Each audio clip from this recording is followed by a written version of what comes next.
বাংলাদেশের ফরিদপুরের এক ব্যাংকার আব্দুর রাজ্জাকের বয়স ৪৫ বছর। জীবনে এই প্রথম তিনি মনে করছেন যে দলকে তিনি সমর্থন করেন সেই দল ক্ষমতায় আসার বাস্তব সুযোগ পেয়েছে। নিজ এলাকায় জামায়াতে ইসলামের দাড়িপাল্লা প্রতীক নিয়ে প্রচার চালাতে গিয়ে তিনি মানুষের মধ্যে ঐক্য দেখছেন। তার ভাষায়, আমি যাদের সঙ্গে কথা বলছি তারা সবাই জামায়াতের পক্ষে ভোট দিতে একমত। ১২ই ফেব্রুয়ারি বাংলাদেশে ত্রয়োদশ জাতীয় নির্বাচন হওয়ার কথা। ২০২৪ সালের অগস্টে ছাত্র আন্দোলনের পর শেখ হাসিনার সরকার পতনের পর এটাই প্রথম নির্বাচন।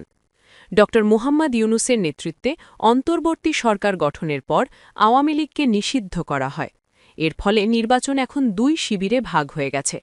একদিকে আছে বিএনপি ও তার নেতৃত্বে কয়েকটি দলের ঐক্য, অন্যদিকে আছে জামায়াতের নেতৃত্বে এনসিপি সহ কয়েকটি দলের জোট। কাতার ভিত্তিক আন্তর্জাতিক গণমাধ্যম আল জাজিরার অনলাইন সংস্করণের একটি প্রতিবেদনে এসব কথা বলা হয়েছে। বিশেষ প্রতিবেদনটি লিখেছেন আল জাজিরার ঢাকা সংবাদদাতা মাসুম বিল্লাহ। আল জাজিরার প্রতিবেদনে বলা হয়েছে, আব্দুর রাজ্জাকের আত্মবিশ্বাসের পেছনে আছে সাম্প্রতিক জরিপ। যুক্তরাষ্ট্রভিত্তিক ইন্টারন্যাশনাল রিপাবলিকান ইনস্টিটিউটের ডিসেম্বরের জরিপে বিএনপির সমর্থন ধরা হয়েছে ৩৩%, জামায়াতের সমর্থন ছিল ২৯%। গত সপ্তাহে বাংলাদেশের কয়েকটি সংস্থার জরিপে দেখা গেছে বিএনপির সমর্থন ৩৪.৭%, জামায়াতের সমর্থন ৩৩.৬%। জামায়াত জোট জিতলে সেটি হবে বড় পরিবর্তন। শেখ হাসিনার ১৫ বছরের শাসনে দলটি কঠোর দমনপীড়নের মুখে পড়ে। দলটি নিষিদ্ধ ছিল, শীর্ষ নেতাদের ফাঁসি দেওয়া হয় বা কারাগারে রাখা হয়। অনেক নেতাকর্মী গুম বা হেফাজতে নিহত হন। এই দমনপীড়নের সূত্রপাত হয় আন্তর্জাতিক অপরাধ ট্রাইব্যুনালের রায়ের মাধ্যমে। এই ট্রাইব্যুনাল ২০১০ সালে শেখ হাসিনার সরকার গঠন করে। সেখানে ১৯৭১ সালের যুদ্ধাপরাধের অভিযোগে জামায়াতের শীর্ষ নেতাদের বিচার হয়। পরে সেই একই ট্রাইব্যুনাল ২০২৪ সালের আন্দোলনের দমনপীড়নের নির্দেশ দেওয়ার দায়ে শেখ হাসিনাকে মৃত্যুদণ্ড দেয়। এতে ১,৪০০ বেশি মানুষ নিহত হয়। শেখ হাসিনা এখন ভারতে আছেন। বাংলাদেশ সরকার তাকে ফেরত চাইলেও ভারত এখনও রাজি হয়নি। জামায়াতের পুনরুত্থান শুরু হয় ২০২৪ সালের আন্দোলনের পর। দলটির ওপর থেকে নিষেধাজ্ঞা উঠে যায়, শীর্ষ নেতারা মুক্তি পান, দলটি আবার সংগঠিত হয়। আব্দুর রাজ্জাক বলেন, হাসিনার সময় আমাদের নেতাকর্মীরা নির্যাতনের শিকার হয়েছে, অনেককে হত্যা করা হয়েছে, আমাদের রাজনৈতিক অধিকার কেড়ে নেওয়া হয়েছিল। এখন মানুষ আমাদের কষ্ট বুঝছে, তারা আমাদের সৎ মনে করছে, তাই তারা আমাদের ভোট দেবে। ১৯৪১ সালে সাইয়্যদ আবুল আলা মওদুদী জামায়াত প্রতিষ্ঠা করেন। ১৯৭১ সালে দলটি পাকিস্তানের পক্ষে ছিল। স্বাধীনতার পর ১৯৭২ সালে শেখ মুজিবুর রহমান জামায়াতকে নিষিদ্ধ করেন। ১৯৭৯ সালে জিয়াউর রহমান সেই নিষেধাজ্ঞা তুলে নেন।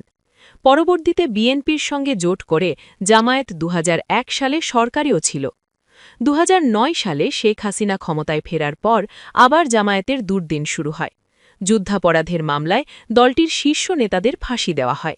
এতে দলটি প্রায় ১৫ বছর কোণঠাসা ছিল। বর্তমানে জামায়াতের নেতৃত্বে আছেন শফিকুর রহমান, নায়েবে আমির ডা. সৈয়দ আবদুল্লাহ তাহের, মহাসচিব মিয়া গোলাম পারওয়ার। তাহের দাবি, জামায়াতের সমর্থক প্রায় ২ কোটি, নিবন্ধিত সদস্য প্রায় ২.৫ লাখ। তিনি বলেন, জনগণের আগ্রহ বাড়ছে, এই ধারা থাকলে আমরা সংখ্যাগরিষ্ঠতা পেতে পারি। তবে জামায়াতের উত্থানে উদ্বেগও আছে। অনেকের আশঙ্কা, দলটি ক্ষমতায় এলে শারিয়া আইন চালু হতে পারে, নারীর অধিকার ক্ষতিগ্রস্ত হতে পারে। জামায়াত এসব অভিযোগ মানে না। তাহের বলেন, আমরা ক্ষমতায় গেলে সংবিধানের অধীনেই চলব, সংস্কার বাস্তবায়ন করব, নতুন আইন দরকার হলে তখন দেখা হবে। জামায়াত এবার প্রথমবারের মতো একজন হিন্দু প্রার্থী দিয়েছে। খুলনা থেকে কৃষ্ণ নন্দী নির্বাচন করছেন। দলটি স্বল্প মানুষের অধিকার নিয়েও কথা বলছে। বিশ্লেষক আসিফ বিন আলী বলেন, অনেক মানুষ এখন বেশি ধর্মীয়, তবে তারা বাস্তববাদী। তারা আলেম নয়, পলিটিশিয়ানকেই পছন্দ করেন। তার মতে, সমাজের বড় অংশ এখনও কট্টর ইসলামী রাষ্ট্র চায় না। ইন্টারন্যাশনাল ক্রাইসিস গ্রুপের থমাস কিয়ান বলেন, জামায়াত ভালো ফলের পথে, তবে তারা জিতবে কিনা তা নিয়ে আমি সন্দিহান।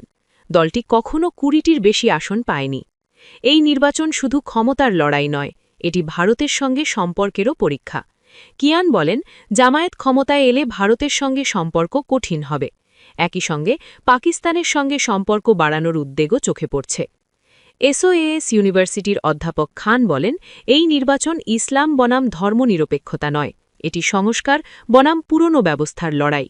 যে জোট মানুষকে ভালো শাসনের আশা দিতে পারবে তারাই এগিয়ে থাকবে।